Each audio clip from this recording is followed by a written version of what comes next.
and welcome to Express News with me, Deepika, your daily half-an-hour window that brings you all the latest news and updates from the country and the world in quick and crisp manner and in just 30 minutes. So let's quickly begin. Prime Minister Narendra Modi on Friday announced to confer India's highest civilian award, Bharat Ratna, to three eminent personalities: former Prime Ministers Chaudhry Charan Singh and P.V. Narasimha Rao and agricultural scientist M.S. Swaminathan. Remembering former Prime Minister P.V. Narasimha Rao, Prime Minister Narendra Modi said that as a distinguished scholar and statesman, Narasimha Rao served India extensively in various capacities. Prime Minister Narendra Modi praised late Chaudhry Charan Singh for dedicating his entire life to the rights of the farmers and their welfare. Calling it a matter of immense joy, Prime Minister Modi said that Swaminathan played a pivotal role in helping India achieve self-reliance in agriculture. India's Vice President and Chairman of Upper House Rajya Sabha, Jagdeep Dhankar, appreciated the government's decision to give Bharat Ratna to former Prime Minister P.V. Narasimha Rao. Indian President Draupadi Murmu addressed the 62nd convocation of Indian Agricultural Research Institute in New Delhi. 543 students, including 5 foreign students across 26 disciplines in agricultural sciences, received the degrees. President Draupadi Murmu in her speech called for more action to lift some farmers out of poverty as the government strengthens efforts to boost their income. While speaking at an event, India's president also hailed farmers' contribution in making India a fastest-growing economy. India's Finance Minister Nirmala Sitharaman called the white paper a statement of responsibility that outlines the efforts of the NDA to pull out Indian economy from a fragile state. During the discussion on white paper in India's lower house of the parliament, Finance Minister said that the UPA government left the economy in distress, but Prime Minister Narendra Modi's efforts revived it. The white paper on the Indian economy compares the economic performance of 10 years of the Congress-led UPA government with that of 10 years of the BJP-led NDA government. Bangladesh Foreign Minister Hassan Mahmood, who is on his maiden visit to India, met India's Vice President Jagdeep Dhankar in the Parliament. In a meeting with Indian Minister of Commerce and Industry Piyush Goyal, Hassan Mahmood discussed imports from India.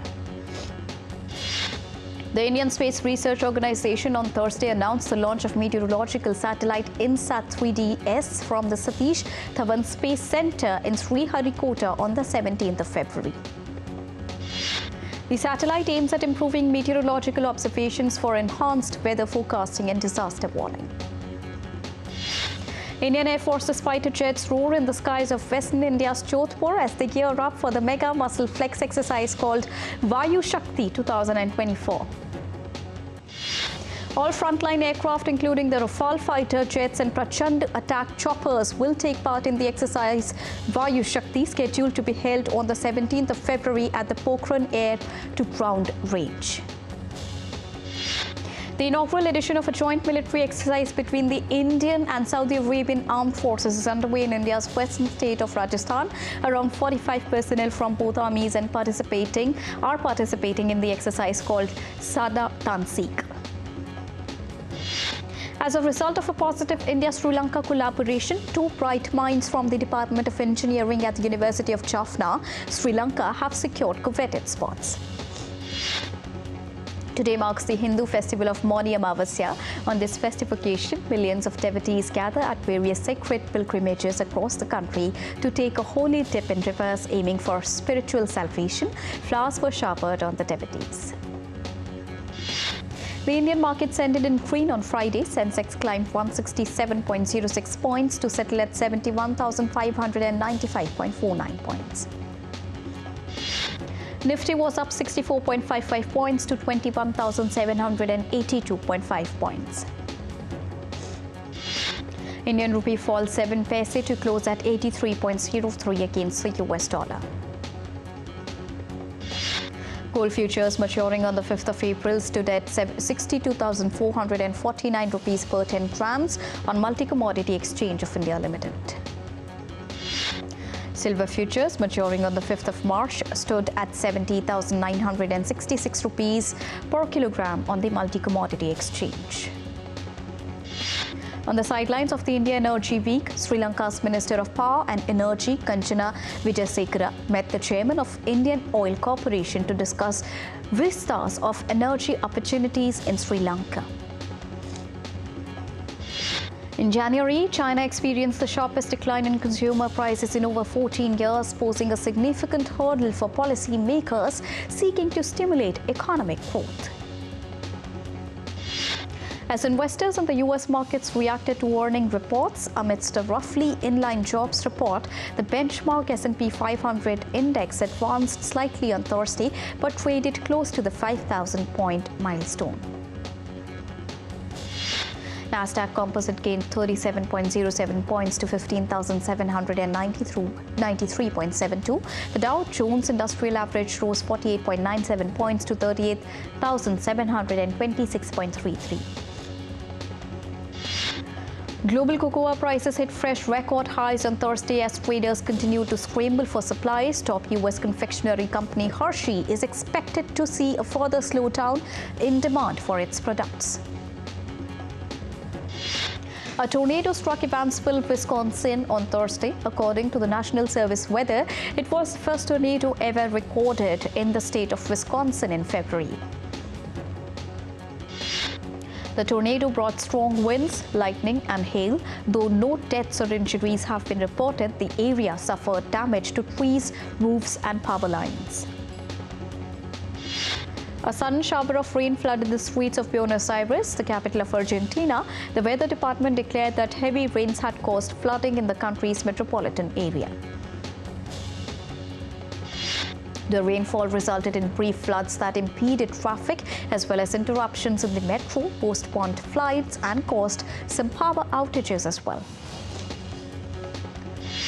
After a landslide in a region in the southern Philippines buried homes and 2 buses, killing at least 11 people and wounding 31, rescuers found bodies on Thursday. More than 1,166 households have been evacuated. Also, the number of missing people had increased to 110 from more than 40 reported earlier. Iceland's Civil Protection Agency has declared an emergency following a volcanic eruption near the Blue Lagoon geothermal spa. The agency had also asked households and businesses to conserve electricity and restore hot water via an emergency pipeline under construction. As per the European Union's Climate Change Monitoring Service, the world has experienced its warmest January on record, marking the first 12-month period in which temperatures averaged more than 1.5 degrees Celsius. The European Union scientists also said that 2023 was the planet's hottest year in global records due to human-caused climate change and El Nino. India's External Affairs Minister Dr. S. Jaishankar met Australian Foreign Minister Penny Wong in Perth on Friday. He is attending the 7th Indian Ocean Conference during his visit to Australia. Dr. S. Jaishankar addressed the inaugural session of the conference along with Sri Lanka's President Ranil Wickremesinghe, Australia's Foreign Minister Penny Wong and Singapore's Foreign Minister Vivian Balakrishnan.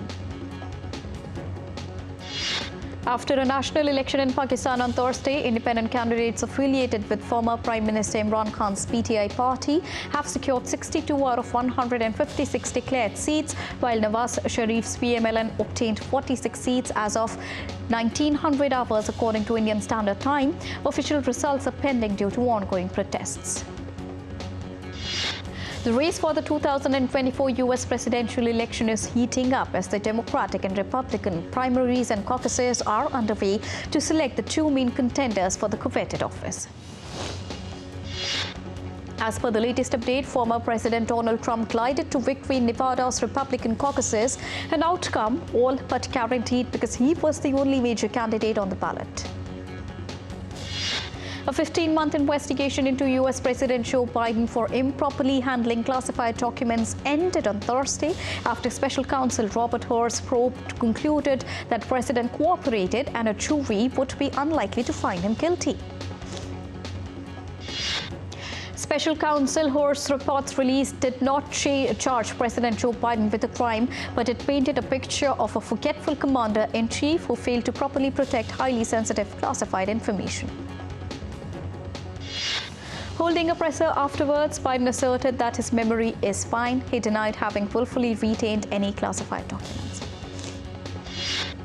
A $95.34 billion bill that includes aid for Ukraine, Israel and Taiwan advanced in the U.S. Senate on Thursday. This comes after Republicans blocked a larger bipartisan border security and foreign aid bill. U.S. conducted new airstrikes on Houthi targets in Yemen on Thursday, destroying 4 explosive-loaded drone boats and 7 mobile anti-ship cruise missile launchers that could target vessels at the Red Sea. The United Nations chief has pledged to act immediately on any new information from Israel related to infiltration of Hamas in the world body after 9 UN staff in the Gaza Strip were fired last month. Israel last month accused 12 staff with the United Nations Palestinian Refugee Agency of taking part in the 7th of October attack by Hamas terrorists. Of the remaining 3 staff, 1 is dead, while the UN was clarifying the identity of the other 2. U.S. President Joe Biden is hosting German Chancellor Olaf Scholz at White House for talks on Friday.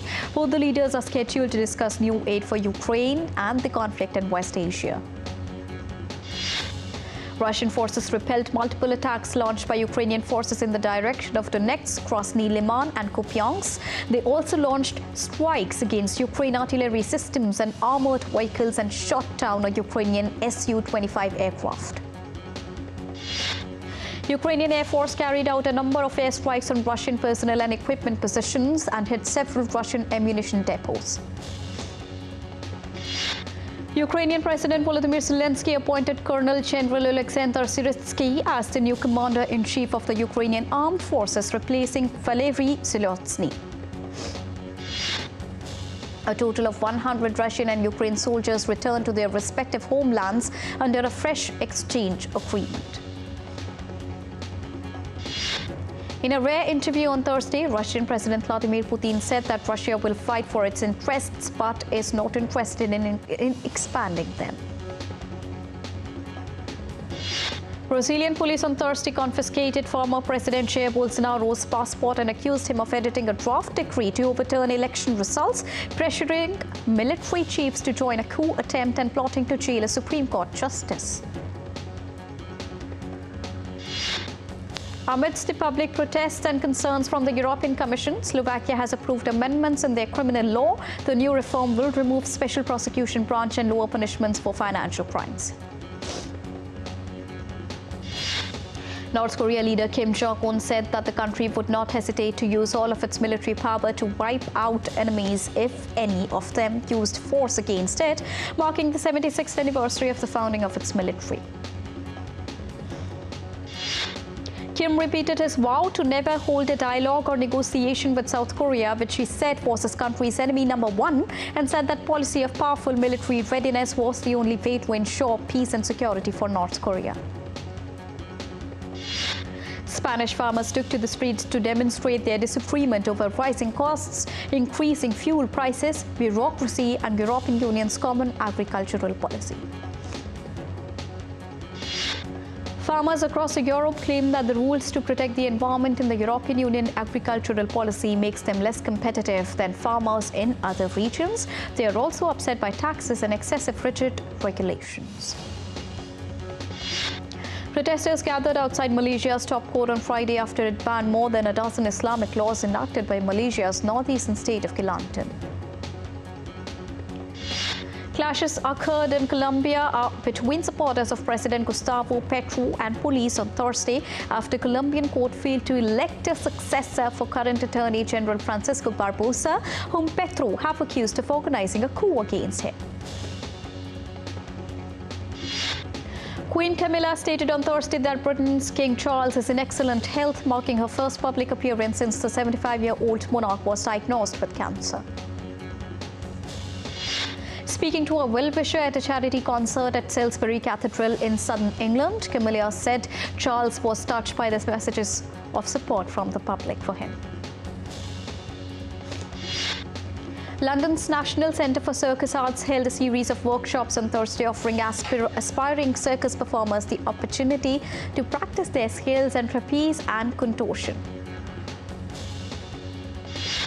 Two cast members from the show also became Guinness World Record title holders on Thursday for the most contortion roll push-ups in 30 seconds, following successful attempts in London earlier this month.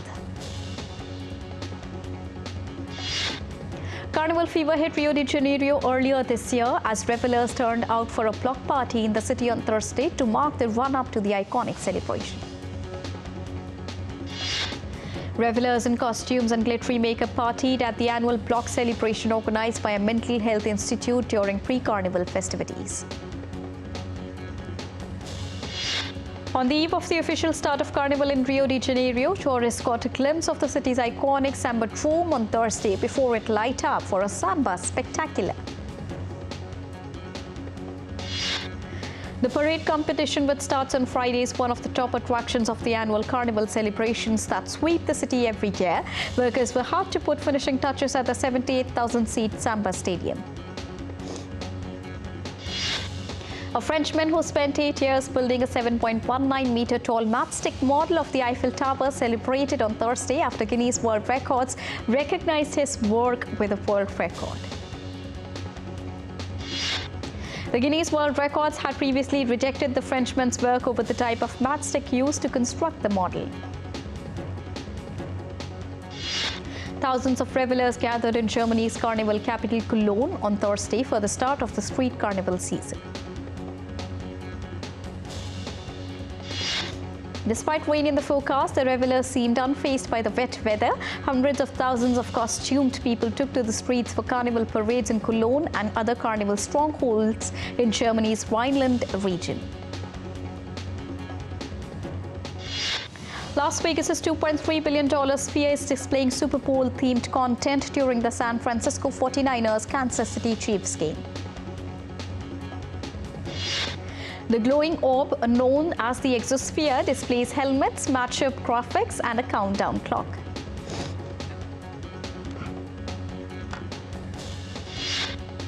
Ahead of the official start of New York Fashion Week, designer Christian Siriano unveiled his latest fall and winter collection with a nod to the rich narrative of the film Dune.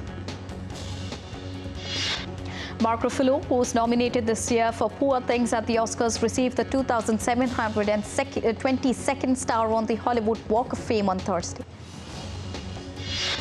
Grammy and Golden Globe Award winner Andra Day said that her latest achievement of being chosen to perform at the beginning of the Super Bowl is the most prestigious one for her. Filmmaker Sean Durkin has released his latest biographical drama called The Iron Claw that brings the true life triumphs, trials and tribulations of Texan wrestling family, the Von Erichs, to the silver screen. The film, starring Zac Efron and Jeremy Allen White among its ensemble cast, depicts the wrestling family's accomplishments as well as tragedies. Indian actor and superstar Amitabh Bachchan has offered prayers at Ram Temple in India's northern city of Ayodhya. Actors and recently turned producers Richa Chadha and Ali Fazil took to Instagram to announce her pregnancy with an adorable post.